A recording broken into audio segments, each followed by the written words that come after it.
Hello, dear students of class 4. Welcome to my English class. I am your Ashish sir again. So, let's start our today's activity. Okay. Now, our lesson 2 is running, right?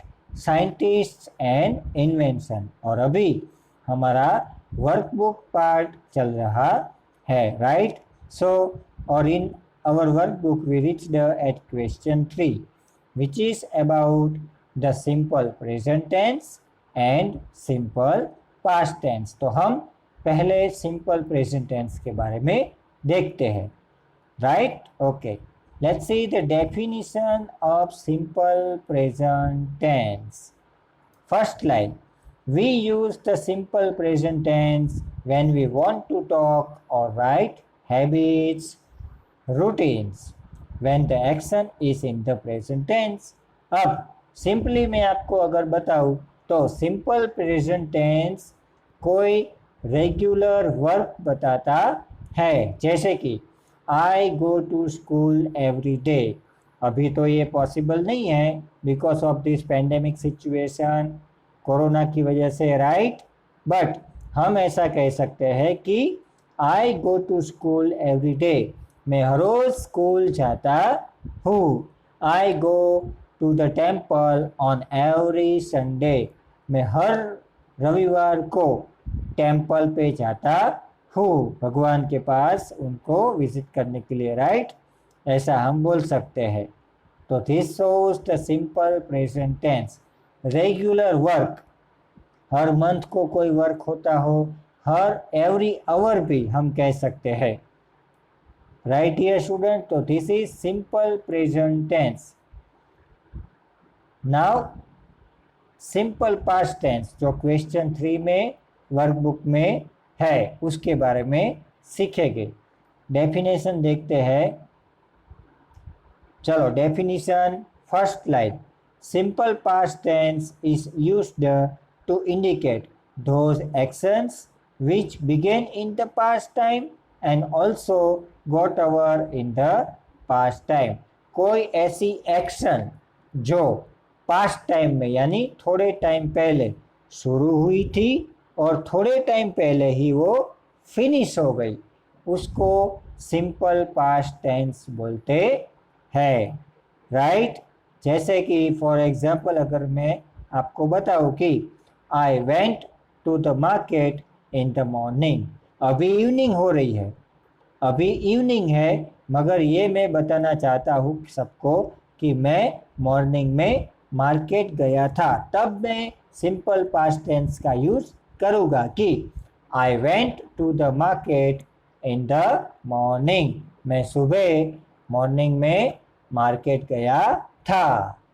समझ में आया definitions? Good.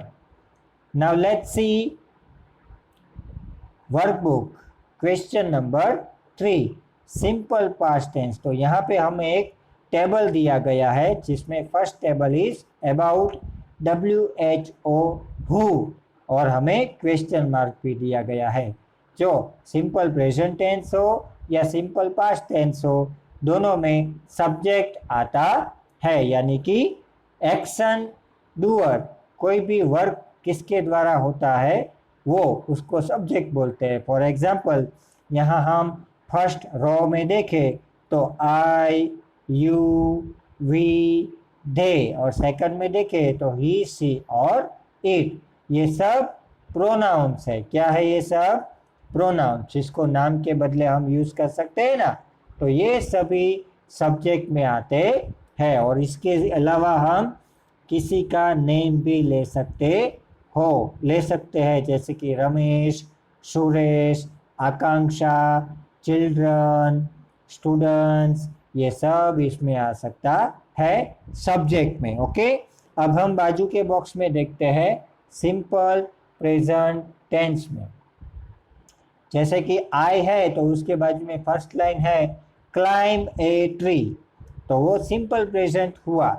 मैं tree climb करता हूँ, यानी कि tree के ऊपर चढ़ता हूँ। पक्का नहीं दिया वो कब चढ़ता है, मगर जब भी उसको याद आए, जब भी वो फ्री हो, तब वो ट्री क्लाइंबिंग करता रहता है, राइट। अब हम सिंपल पास्ट टेंस में देखते हैं, तो क्लाइम्ड ए ट्री यानी कि वो क्लाइंब नाम के एक्शन वर्ड यानी कि वर्ब का पास्ट टेंस हो गया, राइट। यानी कि मैंने ट्री क्लाइंब किया, ओके, एक्शन वो फिनिश हो गई। चलो नंबर 2 में देखते हैं, you simple past tense present tense dance happily यानी कि आप बहुत अच्छा डांस करते हो, कभी ना कभी वो डांस करते हैं।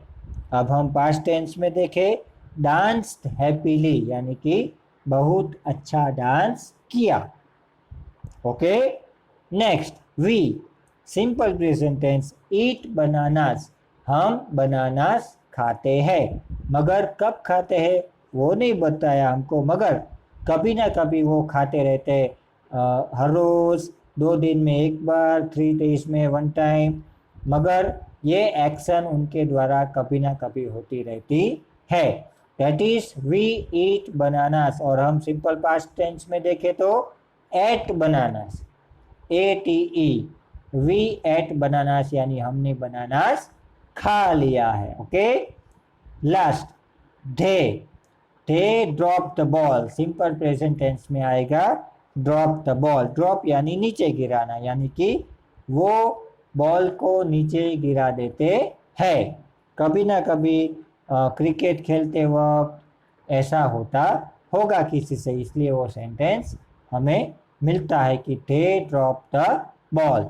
अब हम सिंपल पास्ट टेंस में देखते हैं, ड्रॉप द बॉल, क्या आया, ड्रॉप द बॉल यानी कि ड्रॉप नाम के वर्ब को ईडी लग गया और पी है वो डबल हो गया, यानी कि उसका पास्ट टेंस हो गया, यानी कि उन्होंने बॉल को नीचे गिरा दिया।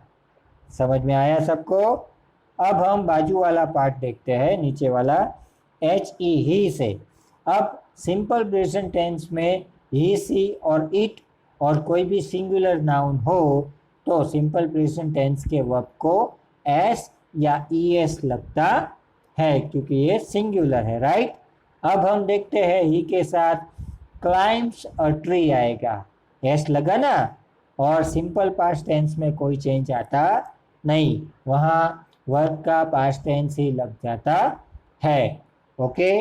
नेक्स्ट सी डांसेस हैप्पीली, ओके, और पास्ट टेंस हो जाएगा danced happily. It eats bananas यानी कि वो बनानास खाता है, अब उसका पास्ट टेंस तो सबको पता ही है, एट बनानास, राइट। लास्ट वाला देखते हैं हम, drops the ball, it drops the ball and it dropped the ball, तो एस लगा ना ड्रॉप को सिंपल प्रेजेंट टेंस में, correct, right. Now let's see the box. First line, the simple past tense of most verbs is formed by adding ed और d। जैसे मैंने पहले ही बताया ना कि सिंपल पास्ट टेंस का वर्ब बनाने के लिए हमें वर्ब के पीछे ed और d लगाना पड़ता है। फर्स्ट नंबर में हम देखते हैं सिंपल प्रेजेंट टेंस में want ऑब्लिक wants, तो ये सिंपल प्रेजेंट टेंस का वर्ब हुआ ना। अब उसका पास्ट टेंस करें हम तो वांटेड, WANTED, ईडी लग गया ना, तो ईडी लगने से पास्ट टेंस का वर्ब बन गया। Number 2 jump jumps, past tense is jumped. Number 3 like likes, past tense is liked. Number 4 close closes, past tense is closed, okay. तो ईडी लगने से पास्ट टेंस में टर्न हो जाता है वर्ब, या सिर्फ डी लगाने से। अब हम नीचे वाला पार्ट देखते हैं, the simple past tense of some verbs is formed by doubling the last letter and then adding ED. तो इसमें आपको सर बता देते हैं कि जैसे कि 1 नंबर देखिए पहले, STOP स्टॉप, तो इस स्पेलिंग में लास्ट में P आता है, राइट। और उसके आगे ओ। तो उससे पहले मैं आपको बता दूं कि इंग्लिश के अल्फ़ाबेट्स में 5 वॉवेल्स आते हैं और बाकी सारे कंसोनेंट्स। याद है ना सबको, वॉवेल्स और कंसोनेंट्स? Very good. तो जिस किसी वर्ब में लास्ट में कंसोनेंट हो और उसके आगे वॉवेल हो तो उसका पास्ट टेंस बनाने के लिए कंसोनेंट को डबल कर दिया जाता है, जैसे कि STO और उसके बाद ED लग के ये पास्ट टेंस का वर्ब बनता है। समझ में आया सबको? इसीलिए स्टॉप का स्पेलिंग STOP, मगर उसका पास्ट टेंस STOPPED होता है। ओके, चलो बाकी के सारे देखते हैं। नंबर 2, स्किप या स्किप्स, तो पास्ट टेंस हो जाएगा स्किप्ड, यानी कि SKIPPED। सभी में वही रूल लगेगा। ड्रॉप, नंबर 3, ड्रॉप ड्रॉप्स, तो answer is dropped. Number 4, clap claps, तो answer is clapped. Okay dear students, समझ में आए ना सबको? Very good. अब हम दूसरा पार्ट देखते हैं। First line, some verbs have irregular forms in the simple past tense. कोई कोई वर्ब जो होते हैं उसका कोई रेगुलर फॉर्म होता नहीं, उसको कोई रूल भी लगते नहीं, उसके पास्ट टेंस को हमें याद रखना पड़ता है। राइट? तो जिसके बारे में हम पार्ट 2, इस वीडियो के पार्ट 2 में देखेंगे। Okay dear students,